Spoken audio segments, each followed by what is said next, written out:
রাষ্ট্রপতি কিন্তু মানে রাষ্ট্রেরই গার্ডিয়ান। রাষ্ট্রপতির সংবিধানের বাইরে যে আলাদা কোনো রোল রাখার কোনো স্কোপ নাই। আপনার সরকারি দল হিসেবে আপনারা তো ওনাকে রাষ্ট্রপতি নির্বাচনে মুখ্য ভূমিকা পালন করেন, তার কাছে আপনাদের কি প্রত্যাশা? ওয়েল, রাষ্ট্রপতির দায়িত্ব কর্তব্য তো ওয়েল ডিফাইন্ড, একেবারেই মানে সংবিধানে নির্ধারিত।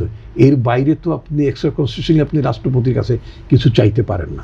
রাষ্ট্রপতি কিন্তু মানে রাষ্ট্রেরই গার্ডিয়ান। তিনি সংকটে ভালো সময় তিনি রাষ্ট্রকে পরামর্শ দেবেন।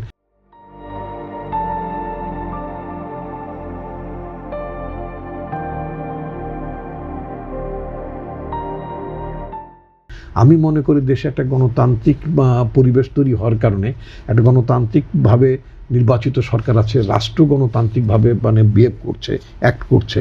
সেই ক্ষেত্রে আপনার রাষ্ট্রপতির সংবিধানের বাইরে যে আলাদা কোনো রোল রাখার কোনো স্কোপ নাই, আনলেস সংবিধানে যদি রাষ্ট্রপতির দায়িত্ব ব্যাপারে যদি আরও তাকে এম্পাওয়ার করা হয়।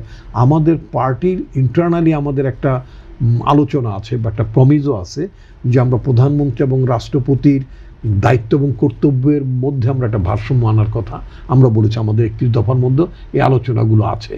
তো উনি যেটা বলেছেন, কারেন্টলি যেটা আমাদের রাষ্ট্রপতি দুটো দায়িত্ব মানে প্রধানত দুটো দায়িত্বের কথা বলেছেন, এই দায়িত্বের বাইরেও রাষ্ট্রপতি কোনো ভূমিকা রাখতে পারেন কি না, ডেমোক্রেটিক ইনস্টিটিউশনগুলোকে আরও স্ট্রেনদেন করা, বা যেটা আমাদের পার্টির প্রমিজ অনুযায়ী প্রধানমন্ত্রী এবং রাষ্ট্রপতির কর্তব্যের মধ্যে আরও কিছু আপনার ব্যালেন্স আনার প্রয়োজন আছে কিনা, সেটা আমাদের দল, সংসদীয় দল, পার্টি হিসেবে মানে পার্টি নির্বাহী কমিটি তারা এগুলো বিবেচনা করে দেখতেই পারেন।